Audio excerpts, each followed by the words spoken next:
আপনার বাড়ির ফুটিংয়ের কাজে যদি এরকম ভুলগুলো হয়ে থাকে, যে ভুলগুলি নিয়ে আজকে আমি বিস্তারিতভাবে ভিডিওতে বলার জন্য এসেছি, সেরকম এই ভুলগুলো যদি হয়ে থাকে তাহলে কিন্তু আপনাকে ভুলের মাসুল আপনাকে দিতে হবে। বন্ধুরা, আপনি বাড়ি করছেন এবং বাড়ির যে ফুটিংয়ের কাজ, মাটি কাটা থেকে শুরু করে ফুটিং ঢালাই পর্যন্ত বিভিন্ন সময়ে বিভিন্ন রকম ভুলগুলো মিস্ত্রিরা করে থাকে এবং মিস্ত্রিরা যথাসময়ে যথারীতি আপনাদেরকে বোকা বানিয়ে দিনের পর দিন চলে যায়। পয়সা নিয়ে চলে যাচ্ছে, ভালো কাজ করার নাম করে বোকা বানিয়ে কাজের ভুলগুলো এমনভাবে করে যায় যেটাতে আপনার তো ক্ষতি হলোই, টাকা পয়সা জলে গেলই, কিন্তু আপনার এমন কিছু ক্ষতি করে যায় যেটা বিল্ডিংয়ের যে কোনো মুহূর্তে বিপদ হতে পারে, বিল্ডিংটা অনেক সময় পড়েও যায়। তো এরকম কিছু কিছু ভুল যেগুলো মিস্ত্রিরা করে দেয়, সেই ভুলগুলো নিয়ে আজকে এই ভিডিওটির মূল টপিকস নিয়ে আলোচনা করছি, বা মূল টপিকস বলতে পারেন। আজকে যে ভিডিওটির পয়েন্টগুলো তুলে ধরবো সেগুলো কিন্তু খুবই গুরুত্বপূর্ণ পয়েন্ট হতে চলেছে এবং আপনারা স্কিপ না করে সম্পূর্ণ ভিডিওটি দেখতে থাকুন। তো প্রথমে যে পয়েন্টটি বলবো সেটা হলো ফুটিংয়ের মাটি কাটার সময় তার ডেপথ, সাইজ, ব্রেথ ইত্যাদি এগুলো কম করে দেওয়া। অর্থাৎ আমি যখন মাটি কাটছি, আমার যে মাটির যে লেভেল, মানে নর্মাল যে জমির লেভেল জিএল যেটাকে বলছি, সেই জিএল থেকে মাটির যে ডেপথ কতটা কাটবো সেটা কিন্তু আগে নির্ধারণ করতে হবে। মিস্ত্রিকে বলে দিতে হবে, বা ইঞ্জিনিয়ার্স দ্বারা, বা ভালো ইঞ্জিনিয়ার বা আর্কিটেক্ট বা ডিজাইনার দ্বারা ঠিক করে নিতে হবে যে কতটা মাটি কাটতে হবে। যদি আপনি একতলা বা দোতলা বিল্ডিং করেন, তার জন্য মিনিমাম, একতলা বাড়ির জন্য মিনিমাম 3.5 ফিট থেকে 4 ফিট আপনাকে কাটতেই হবে, এবং সেটা জমির নিচু অংশ থেকে, এবং চওড়াটাও 3.5 থেকে 4 ফিট আপনাকে কাটতে হবে। যদি দোতলা বিল্ডিং করেন তাহলে 5 ফিট মিনিমাম করতে হবে। এখন আপনি দেখতে পাচ্ছেন যে এই জিনিসটা 5 ফিট বা 3.5 ফিট 4 ফিট মাটিটা না কেটে দেখা গেলো 2.5 ফিট 2 ফিট কেটে আপনার মিস্ত্রি বিল্ডিংটা খাড়া করছে, তাহলে কিন্তু সেটা সত্যিকারের খুবই ভুল কাজ এবং বাজে একটা অভ্যাস বলে আমি মনে করছি। এই কাজটা কিন্তু করতে থাকলে, আপনার চোখের সামনে যদি ঘটতে থাকে, তাহলে কিন্তু আপনি যথাসময়ে এটাকে বন্ধ করুন এবং আপনার মিস্ত্রিকে সেই ডেপথটা যতটুকু ডেপথ করার সেটাকে কিন্তু করান। কম ডেপথ করে এবং ফুটিংয়ের সাইজ কমিয়ে দিয়ে কখনোই বিল্ডিং ভালো হতে পারে না। আপনাকে সেইটা কিন্তু প্রথমে এনশিওর করতে হবে। এই ভুলটা প্রায় বাড়িতে ঘটিয়ে থাকে এবং বলে যে জায়গা অভাব, জায়গা পাওয়া যাচ্ছে না, আউটের দিকে বাউন্ডারি ওয়াল আছে, বাউন্ডারি ওয়াল পড়ে যাবে, তার জন্য ফুটিংয়ের সাইজ কমিয়ে দিলাম। এরকম বিভিন্ন রকম ইস্যু আপনাকে দেখাতে পারে বা দেখাতে চায়, সেটা কিন্তু আপনি কখনোই মেনে নেবেন না। কারণ ফুটিং হলো বিল্ডিংয়ের সবচেয়ে গুরুত্বপূর্ণ একটা অংশ, যার মাধ্যমে লোডটা মাটিতে যায় এবং যেটা বিল্ডিংকে ধরে রাখে। এটা হচ্ছে প্রথম পয়েন্ট।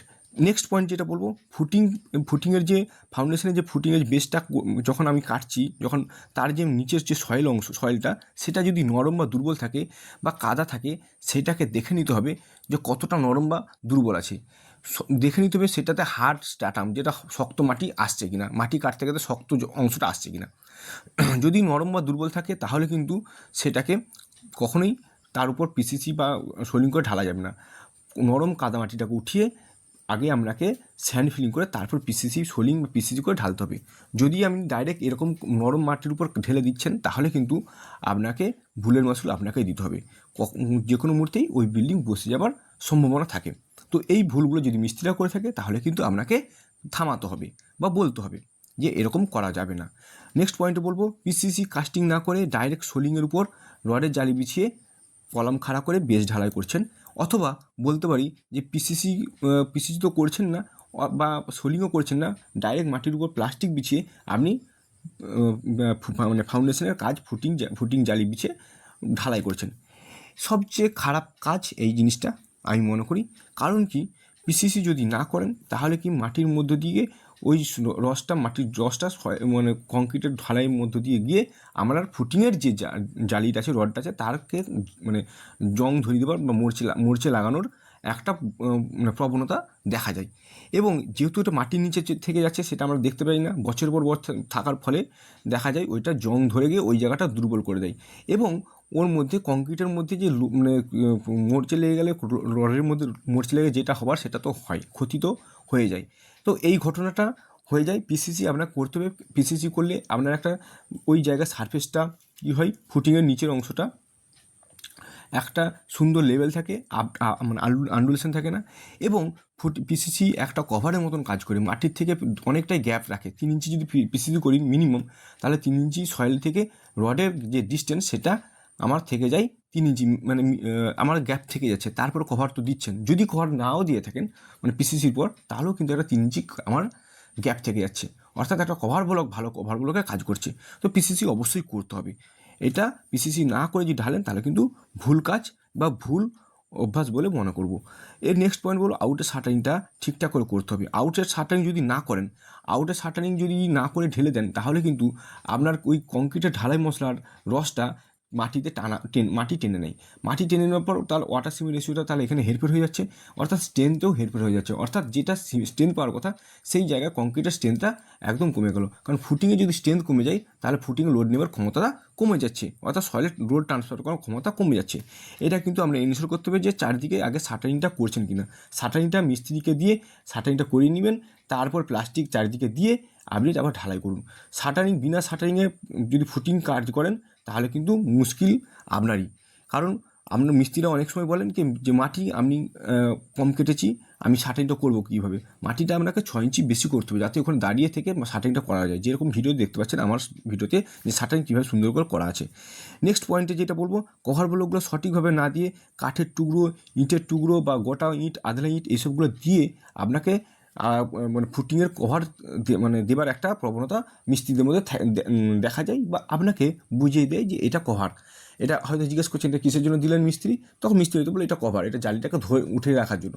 এটা কিন্তু 90% বাড়িতে এই ঘটনাগুলো দেখা যাচ্ছে, যে কভার দিবার নাম করে ইঁটের টুকরো বা গোটা ইঁট, আধা ইঁট দিয়ে, বাঁশের টুকরো, কাঠের টুকরো দিয়ে এগুলো কভারের নামে মানে একটা সাইডটাকে বদনাম করার চেষ্টা করছে। ওরা মানে কাজটাকে বদনাম করার চেষ্টা করছে, আপনাকে বোকা বানিয়ে পয়সা লুটে নিয়ে চলে যাচ্ছে। এই জিনিসটা কিন্তু আপনি হতে দেবেন না। কভারটাকে প্রপার ওয়েতে কভার দিন। বাজার থেকে কভার নিয়ে আসেন, যদি 3 ইঞ্চি কভার না পাওয়া যায় বাজারে, তাহলে আপনাকে মিস্ত্রিকে দিয়ে আগে থেকে বানিয়ে নিতে হবে। কাজ শুরু করার সঙ্গে সঙ্গে লেআউট যেদিন থেকে শুরু হচ্ছে তার আগে থেকে, মানে 1 সপ্তাহ আগে থেকে কভারটাকে বানিয়ে নিতে হবে। যে 3 ইঞ্চির কভার সিমেন্ট, পাথর এবং ছোটো পাথর এবং বালি দিয়ে মশলা বানিয়ে মানে 1-1.5-3 এই ভাগের রেশিওতে করে আপনাকে কভারটাকে বানিয়ে নিতে হবে।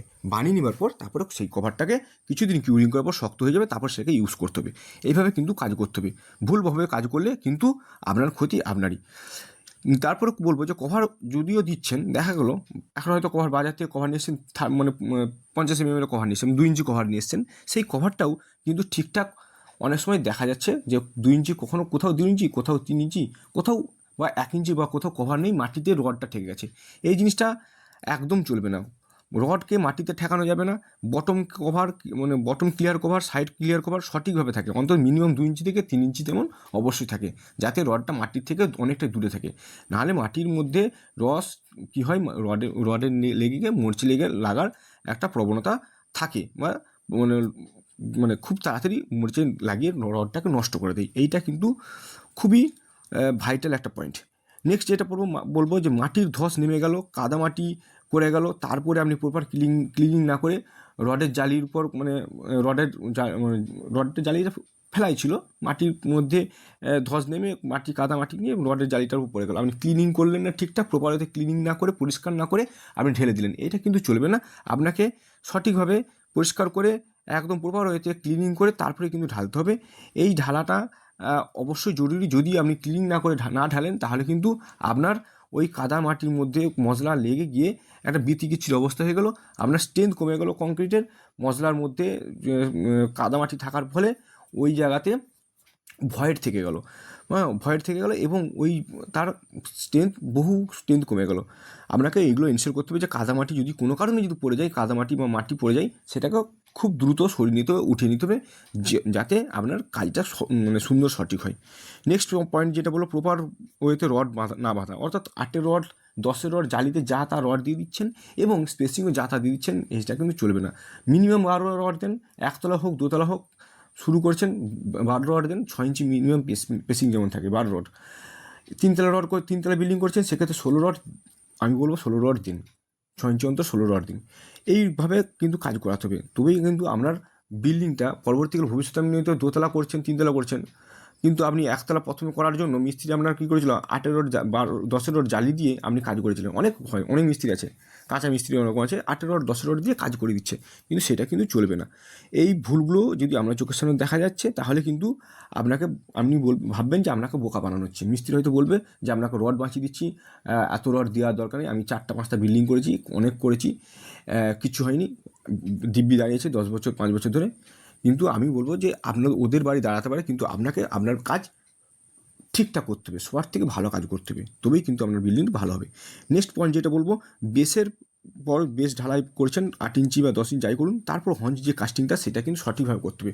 হঞ্চ ঢালাইটা একদম এজ পর্যন্ত, মানে কলামের গোড়া থেকে এজ পর্যন্ত সঠিকভাবে করতে হবে। যেটা যতটুকু হাইট করুন কলামের হাইটে, মানে 1 ফিট হাইট করছেন, এজ পর্যন্ত যেন মিলিয়ে সুন্দর স্লোপভাবে 45 ডিগ্রি অ্যাঙ্গেলে যেমন থাকে, কারণ লোড ট্রান্সফারটা এইভাবে হয়, 45 ডিগ্রি অ্যাঙ্গেলে মানে লোড ট্রান্সফার হচ্ছে।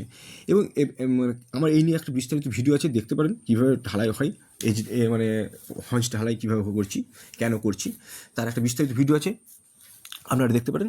এবং হঞ্চ যদি না ঢেলে যদি এইভাবে ঢালছেন, মানে অনেক সময় দেখা যায়, এরকম ঘটনা দেখা যায় যে 1-2 ধামার মশলা দিয়ে এই ঢেলে দিচ্ছে, এইটা কিন্তু চলবে না।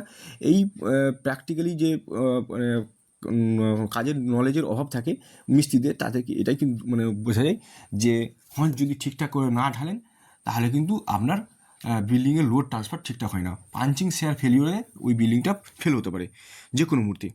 তো আপনাকে ঠিকঠাক হঞ্চ ঢালতে হবে। মশলা, নেক্সট পয়েন্ট বলবো যে মশলা মানে 6 থেকে 7 ফিট হাইটে বা 10 ফিট হাইটের উপর থেকে মশলা ফেলছেন, সবচেয়ে ভাইটাল পয়েন্ট। এবং লাস্ট পয়েন্ট, আপনাকে লক্ষ্য রাখতে হবে এই ঢালাইয়ের সময় যে মশলাটা আপনাকে একদম ন্যূনতম 3 থেকে 5 ফিটের মধ্যে যেমন ফেলা হয়। একটা মানুষ ঢালছে, হাইট তার মানুষের হাইট 5 ফিট এবং তার নিচে গর্ত 5 ফিট আছে, তাহলে 10 ফিট হাইট হয়ে গেল। 10 ফিট থেকে হাইট থেকে যখন মালটা ফেলবেন, তখন মালটার ওই কংক্রিটটার পাথর, বালি, সিমেন্ট, জল সব আলাদা আলাদা হয়ে যায়, সেগ্রিগেশন হয়ে যায়। সেগ্রিগেট হওয়ার ফলে কী হয়, যতই আপনি ভাইব্রেটর মারুন না কেন, পাথর আলাদা, বালির আলাদা আলাদা এবং সিমেন্ট জল আলাদা, যে কারণে প্রপার মিক্সিং, প্রপার ওয়েতে, প্রপার ওয়ার্কেবিলিটি না পাওয়ার জন্য তার স্ট্রেংথ কমে গেল। অর্থাৎ ওই জায়গাটাতে যে ফুটিংয়ের যে স্ট্রেংথটা আসার কথা ছিল, তার বহু গুণ কমে যাওয়ার ফলে আপনার লোড নেওয়ার ক্ষমতা বা লোড ধারণ ক্ষমতা বিল্ডিংটার কমে গেল, যে কোনো মুহূর্তে বিপদ ঘটনা ঘটতে পারে।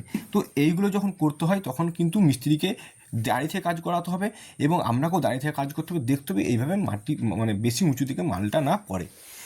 এবং কোনো একটা মানুষকে মানে কোনো লেবারকে নিচে ফুটিং নিচে ওখানে দাঁড়িয়ে মাথা থেকে ধরে আস্তে আস্তে করে ফেলতে হবে, তবেই কিন্তু আপনার কাজটি ভালো হবে। বন্ধুরা, এই পয়েন্টগুলো যেগুলো বললাম, এইগুলো কিন্তু খুবই, আপনি ভাবলেন যে ভাবছেন মানে ভাইটাল বেশি কিছু না, কিন্তু আপনি ভাববেন যে এটা খুবই নরম, মানে হালকা পয়েন্ট, এগুলো বেশি কিছু এমন আহামরি কিছু না। কিন্তু আমি বলবো যে এই ছোট্টখাটো পয়েন্টগুলোই কিন্তু আপনার বিল্ডিংটার ভবিষ্যৎ দাঁড়িয়ে আছে। বিল্ডিংটা ঠিকঠাক কাজ করাতে হলে আপনাকে এইগুলো কিন্তু মানতে হবে। এইগুলো কিন্তু সত্যিকারের খুব ভাইটাল একটা পয়েন্ট, ভাইটাল ভুল, মারাত্মক ভুল। এইগুলো মিস্ত্রিরা কিন্তু আপনাকে যে কোনো মুহূর্তে বোকা বানিয়ে, যে কোনো মুহূর্তে কথার চালে বলে আপনাকে কাজটা উঠানোর চেষ্টা করবে। আপনারা কিন্তু কোনো মতেই মানবেন না। আপনার রাইটস আছে যে কাজ যদি ভুল হয়, তাহলে আপনি কাজটাকে থামিয়ে দেবেন, কারণ আপনি হচ্ছে ওনার, আপনি হচ্ছে বাড়িটার মালিক, আপনাকে থাকতে হবে, আপনাকে সুন্দরভাবে সুস্থভাবে জীবনযাপন করতে হবে বাড়িটার মধ্যে। তবে আপনাকে দেখতে হবে যে কাজটা ভালো হচ্ছে কিনা। তো বন্ধুরা, যদি ভিডিওটা ভালো লাগে, শেয়ার করবেন, লাইক করবেন, কমেন্ট করবেন এবং চ্যানেলটিকে সাবস্ক্রাইব করতে ভুলবেন না।